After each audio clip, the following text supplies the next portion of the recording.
Hello everyone, मैं अशोक कुमार यादव स्वागत करता हूं आप सभी का आपके अपने यूट्यूब चैनल में। दोस्तों, आज की वीडियो में हम आप लोगों के लिए लेकर आए हैं क्लास 12 इंग्लिश की बुक से पहला चैप्टर द लास्ट लेसन पर बेस्ड 60 क्वेश्चंस और उसके आंसर को।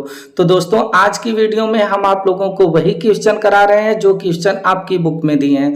तो बिल्कुल आप लोग इस वीडियो पर 15 से 20 मिनट का समय दीजिए। जितने भी क्वेश्चन आपकी बुक में हैं, एक एक शब्द के अर्थ को बताते हुए हम आप लोगों को क्लियर करा देते हैं, ताकि एग्जाम में आप लोगों को किसी भी प्रकार की कोई समस्या न आए।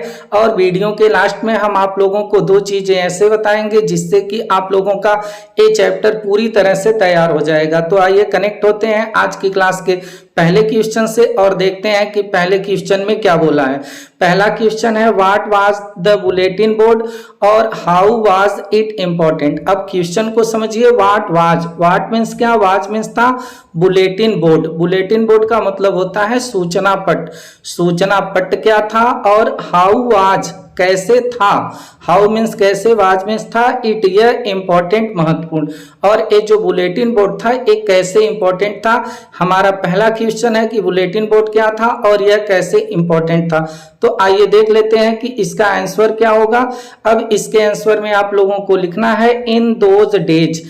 इन दोज डेज का मतलब होगा उन दिनों। द बुलेटिन बोर्ड वाज, जो बुलेटिन बोर्ड था यानी कि जो सूचना पट था वो फिक्स्ड कर दिया जाता था। फिक्स्ड का मतलब होता है स्थापित कर दिया जाना। स्थापित कर दिया जाता था at the main crowded place. Main माने होता है मुख्य, क्राउडेड माने होता है भीड़ भाड़ वाला, और प्लेसेज मीन्स होता है स्थान। यानी उन दिनों जो सूचना पट होता था वह भीड़ भाड़ वाले मुख्य स्थानों पर जो है स्थापित कर दिया जाता था। एंड और was the only medium. Was means था ओनली, एकमात्र, मीडियम मीन्स होता है माध्यम, टू कन्वे बताने का, द मैसेजेस संदेशों को, एंड न्यूज, और न्यूज मीन्स होता है समाचार, समाचारों को, to the common mass. Common mass का मतलब हो जाएगा साधारण जन समुदाय। कॉमन मीन्स हो जाएगा साधारण और मास मीन्स होता है जन समुदाय। यानी यहां से इसका अर्थ निकलेगा कि वाज द ओनली मीडियम, यह केवल एकमात्र माध्यम था संदेशों को और समाचारों को साधारण जन समुदाय को बताने के लिए। आगे आप लोगों को लिखना है इट वाज इम्पोर्टेंट, और यह महत्वपूर्ण था। इंपॉर्टेंट मीन्स होता है महत्वपूर्ण, बिकॉज क्योंकि it was the only mode. It was यह था, ओनली मीन्स एकमात्र, मोड मीन्स होता है साधन ऑफ कम्युनिकेशन, बातचीत का। कम्युनिकेशन का मतलब होता है बातचीत, और यह बातचीत का एकमात्र माध्यम था। किसके किसके बीच में? बिटवीन द ऑफिशियल्स, अधिकारियों के बीच में, एंड द पब्लिक, और जनता के बीच में। और यह एकमात्र साधन था अधिकारियों और जनता के बीच में बातचीत करने का। तो दोस्तों, इस प्रकार से ये पहले क्वेश्चन का आंसर समाप्त हुआ। उम्मीद है कि आप लोगों को समझ में आया होगा। आइए मूव करते हैं अगले इंपॉर्टेंट क्वेश्चन पर। अब देखिए इस क्वेश्चन में क्या बोला है। What did M Hamel say when Franz reached to the school. अब व्हाट मीन्स क्या? डिड एम हैमेल, जो एम हैमेल सर थे, से मीन्स कहे, से मीन्स होता है कहना। व्हेन, जब फ्रेंच, जो फ्रेंच नाम का लड़का था वह रीच्ड पहुंचा, रीच्ड मीन्स पहुंचा, टू स्कूल, स्कूल यानी कि जब फ्रेंच नाम का लड़का फ्रेंच स्कूल पहुंचा तो एम हैमेल सर क्या कहें। अब इसके आंसर में आप लोगों को लिखना है व्हेन, जब Franz reached to the school, जब फ्रेंच स्कूल पहुंचा, यम हैमेल सा मीन्स देखे हिम, उसको। तो यम हैमेल सर फ्रेंच को देखें, एंड और said very kindly. Said means कहे वेरी काइंडली। काइंडली का मतलब होता है दयालुता पूर्वक, और उससे बहुत दयालुता पूर्वक कहें to go to his place quickly. To go to, जाओ अपने स्थान पर, क्विकली मीन्स होता है शीघ्रता पूर्वक। तुम अपने स्थान पर शीघ्रता पूर्वक जाओ और बैठ जाओ। एंड और दे हैड बीन बिगनिंग, और दे मीन्स वे हैड बीन बिगनिंग, शुरू करने वाले थे, विदाउट हिम, उसके बिना ही। विदाउट मीन्स बिना। और एम हैमेल सर कहें कि जाओ अपने स्थान पर बैठ जाओ, हम तुम्हारे बिना ही क्लास को शुरू करने वाले थे। इतनी बात जब फ्रेंच वहां पहुंचा क्लासरूम में तो एम हैमेल सर उससे कहे थे। आइए देखते हैं अगला इंपॉर्टेंट क्वेश्चन क्या है। देखिए इस क्वेश्चन में बोला है what did M Hamel speak first in the class that day about the last lesson. What did M Hamel speak first. What means क्या? एम हैमेल सर जो थे स्पीक फर्स्ट, सर्वप्रथम बोले।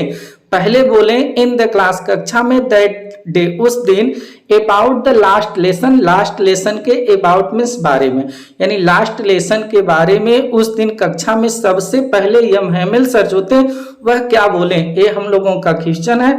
तो देखिए आइए इसके आंसर में आप लोगों को क्या राइट करना है, यम हैमिल सेड, यम हैमिल कहें, सेड मीन्स कहना, एड्रेसिंग संबोधित करते हुए, हिज चिल्ड्रेन अपने बच्चों को, यम हैमिल सर अपने बच्चों को, स्टूडेंट को एड्रेसिंग संबोधित करते हुए कहें कि it was the last lesson, कि यह आखिरी अध्याय है, लास्ट लेसन है, he would give them, he means वह जो आप लोगों को देंगे, the order come from Berlin, और जो आदेश है वह बर्लिन से आ चुका है, टू टीच पढ़ाने के लिए, ओनली जर्मन केवल जर्मन भाषा को, इन द स्कूल स्कूल में आप एल्सेज एंड लोरेन, एल्सेज और लोरेन के, यानी पूरे का अर्थ आप लोग समझिएगा कि यम हैमिल सर ने कहा बच्चों को संबोधित करते हुए कि यह आप लोगों का आखिरी क्लास है जो आज हम आप लोगों को देंगे, क्योंकि बर्लिन से आदेश आ चुका है कि एल्सेज और लोरेन के स्कूल में केवल अब जर्मन भाषा पढ़ानी है,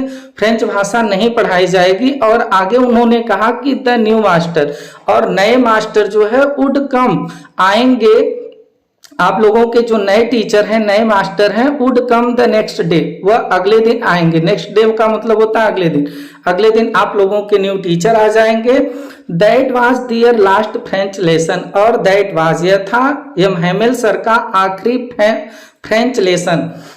ही वांटेड, और ही मीन्स वह वांटेड चाहते थे, देम उन लोगों से, to be very attentive, attentive का मतलब होता है एकाग्र होना, और यम हैमिल सर चाहते थे कि आज हमारा आखिरी फ्रेंच भाषा का लेसन है, तो जितने भी हमारे स्टूडेंट हैं सब बहुत एकाग्र बने और आज बहुत ही अटेंटिव होकर के इस लेसन को पढ़ लें, ये चाहते थे। अब आइए देख लेते हैं अगला इंपॉर्टेंट क्वेश्चन क्या है।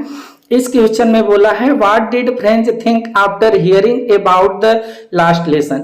What did Franz think, think means होता है सोचना, यानी फ्रेंच क्या सोचा, आफ्टर हियरिंग सुनने के बाद, आफ्टर मीन्स बाद, हियरिंग मीन्स होता है सुनना, about the last lesson, last lesson के, लास्ट लेसन के बारे में सुनने के बाद जो फ्रेंच था वह क्या सोचा, ये हम लोगों का क्वेश्चन है।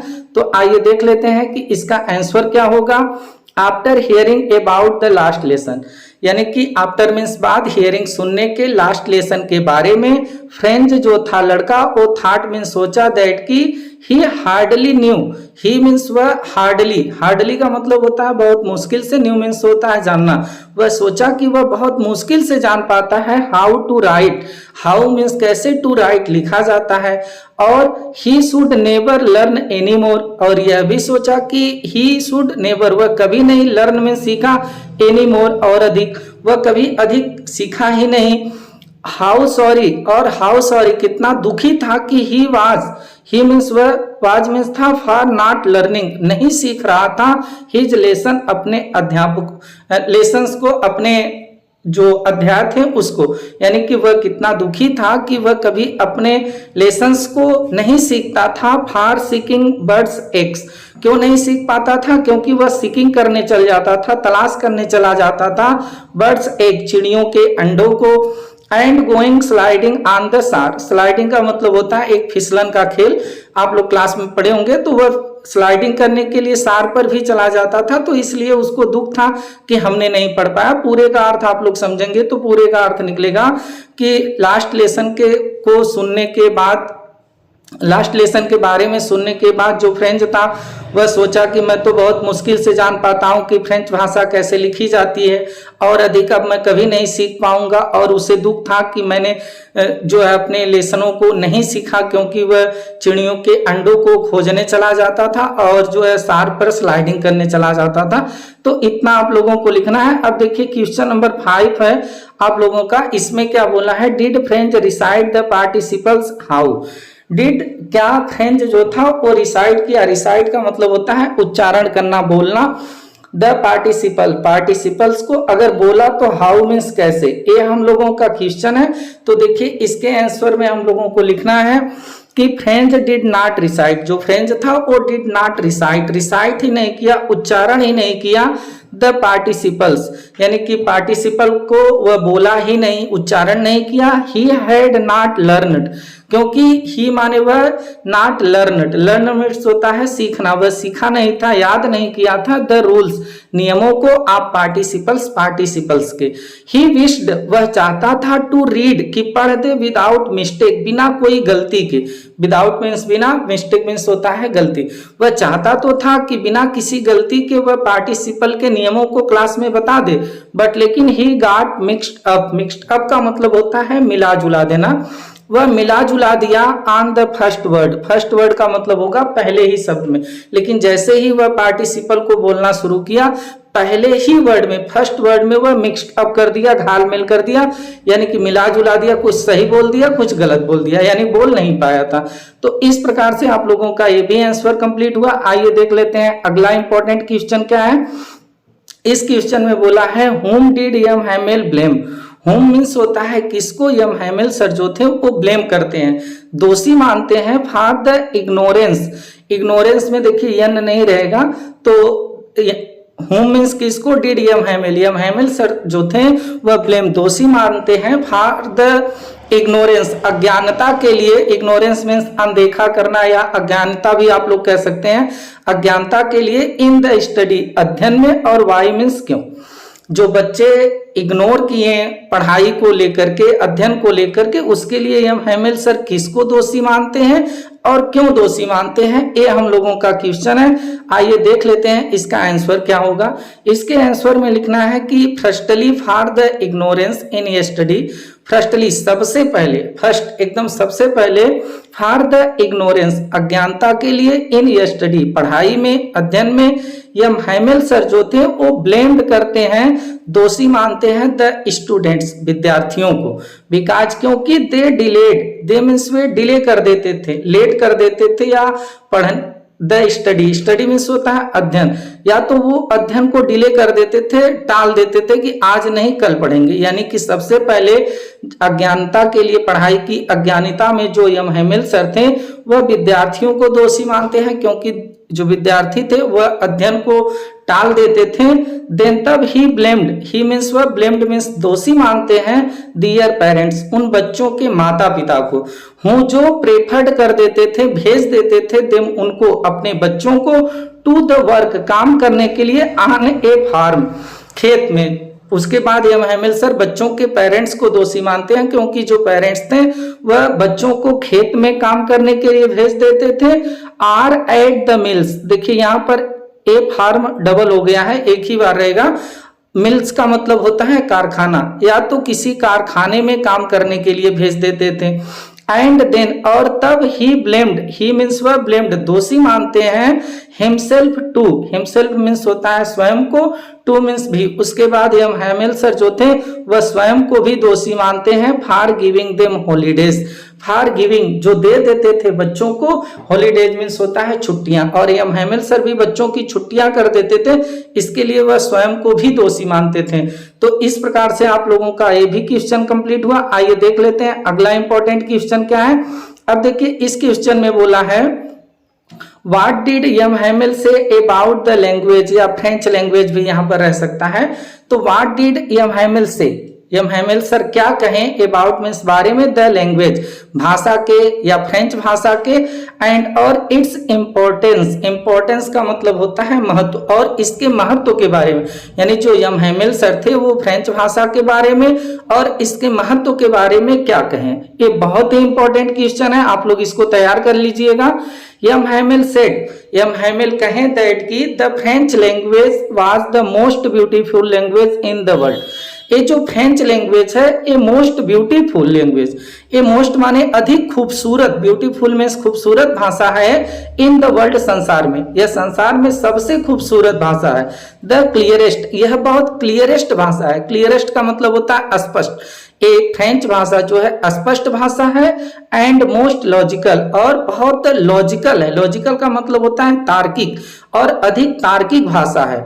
उसके आगे वह कहते हैं कि ही फर्दर, ही मीन्स वह फर्दर, आगे सेड मीन्स कहें दैट की दे मस्ट गार्ड, हमको गार्ड करनी चाहिए, सुरक्षा करनी चाहिए, इट इसकी, among them, हम लोगों के बीच में, यानी इस भाषा की हम लोगों को अपने बीच में सुरक्षा करनी चाहिए, गार्ड करनी चाहिए, रक्षा करनी चाहिए।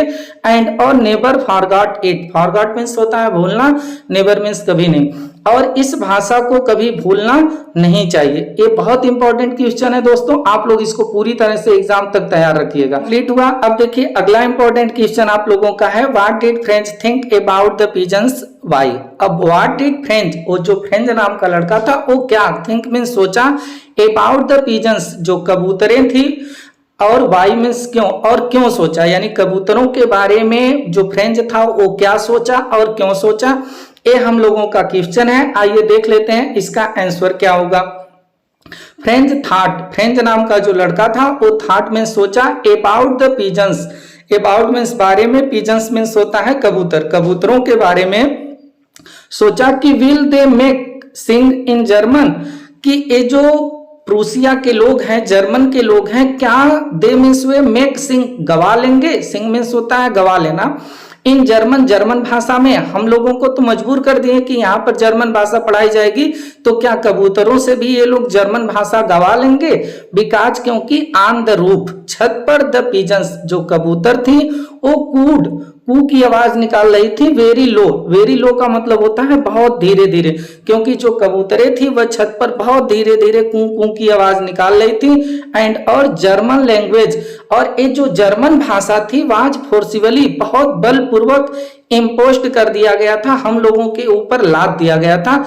इम्पोज्ड का मतलब होता है लाद दिया जाना, और फोर्सिबली का मतलब होता है बलपूर्वक, क्योंकि ये जो जर्मन भाषा थी हम लोगों के ऊपर तो बहुत बलपूर्वक लाद दिया गया, तो क्या कबूतरों के भी ऊपर लाद दिया जाएगा, और कबूतर जो बहुत स्लो कू कू कर रही हैं उनसे भी जर्मन गवा लिया जाएगा।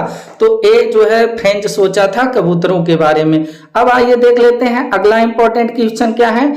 अब इस क्वेश्चन में बोला है, what did M Hamel observed there at last. What means क्या, यम हैमिल सर जो थे वो ऑब्जर्व्ड किए, ऑब्जर्व का मतलब होता है महसूस करना, देयर मीन्स वहां, एट लास्ट अंत में, अंत में जो यम हैमिल सर थे वह कक्षा में जब पढ़ा रहे थे तो क्या महसूस किए, क्या ऑब्जर्व्ड किए।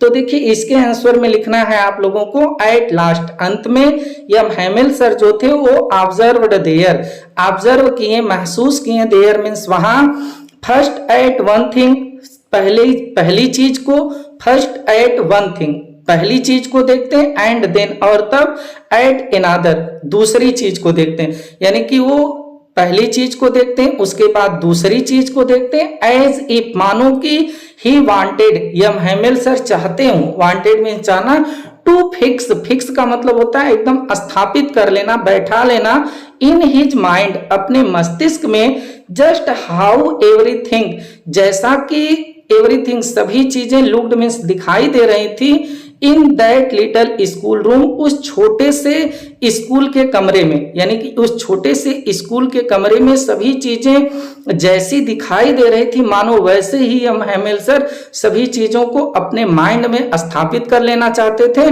क्योंकि अब वो अगले दिन जाने वाले थे, इसलिए वो पहली चीज को देखते हैं फिर उसके बाद दूसरी चीज को देखते हैं और उसे महसूस करते हैं। तो दोस्तों इस प्रकार से आप लोगों का ये भी आंसर कंप्लीट हुआ। और अब इस लेसन का जो 60 क्वेश्चन आंसर है, इसका आखिरी क्वेश्चन क्या है, आइए इसको भी देख लेते हैं। व्हाट हैपेंड, व्हाट मीन्स क्या, हैपेंड मीन्स घटित हुआ, व्हेन जब चर्च क्लॉक गिरजाघर की घड़ी में, चर्च की घड़ी में, स्ट्रक 12 बजे, यानी जब गिरजाघर की चर्च क्लॉक में 12 बजे तो क्या घटित हुआ, ये आप लोगों का क्वेश्चन है और बहुत इंपॉर्टेंट क्वेश्चन है, इसको भी आप लोग तैयार कर लीजिएगा। इसका आंसर है व्हेन जब द चर्च क्लॉक स्ट्रक 12, जब चर्च की घड़ी में 12 बजे, द ट्रम्पेट्स ऑफ प्रूसियन, तो जो ट्रम्पेट्स था, ट्रम्पेट्स का मतलब होता है, ट्रम्पेट्स का मतलब कह सकते हैं आप लोग नाल भी कह सकते हैं या तुरही भी कह सकते हैं, आप प्रूसियंस, प्रूसियनों का जो प्रूसियन थे उनका रिटर्निंग वापस हो रहे थे, फ्रॉम दियर अपने ड्रिल से, ड्रिल यहाँ पर देखिए एक वर्ड रहेगा आप लोगों का DRILL, तो ड्रिल मीन्स होता है अभ्यास, यानी कि जो प्रूसियन का ढोल था, नगाड़ा था, नाल था, वह अपने ड्रिल से यानी अभ्यास से वापस आ रहा था और उसकी साउंडेड मीन्स आवाज को जो है सुनाई दिया किसको, यम हैमिल सर को। एट विच तभी यम हैमिल सर जो थे वह स्टूड अप खड़े हो गए, वेरी पेल का मतलब होता है बहुत मुरझाए हुए, इन हिज चेयर अपनी कुर्सी पर। और जब आवाज सुनाई दी उन लोगों के जो है नाल की, तो यम हैमिल सर अपनी कुर्सी पर बहुत मुरझा करके खड़े हो गए।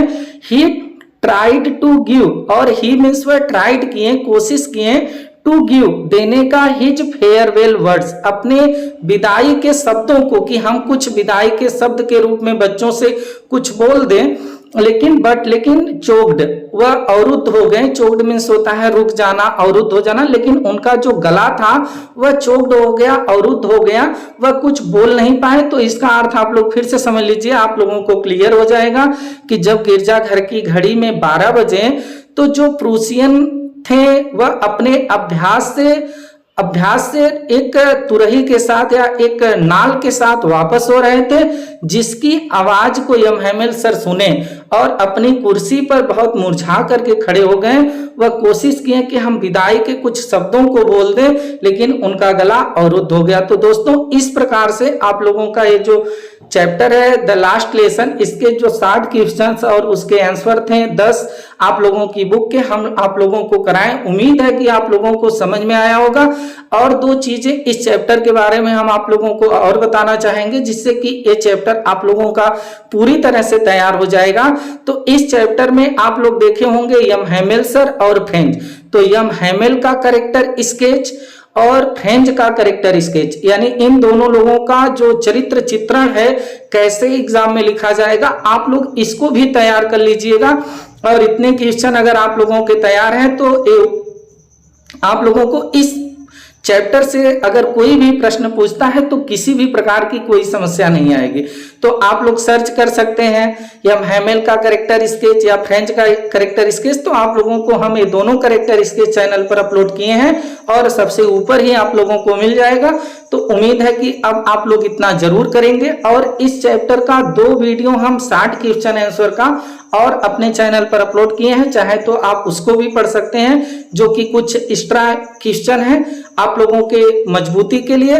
तो फिर आप लोगों से मुलाकात होगी और मुलाकात के साथ साथ आप लोगों को अगर हमारा पढ़ाया हुआ समझ में आया है, एक एक शब्द का अर्थ समझ में आया है, तो हमारे चैनल से आप लोग जुड़ जाइए। इसी तरह हम आप लोगों को हर चैप्टर का क्वेश्चन आंसर जो भी इंपॉर्टेंट चीजें होंगी एग्जाम तक कराते रहेंगे।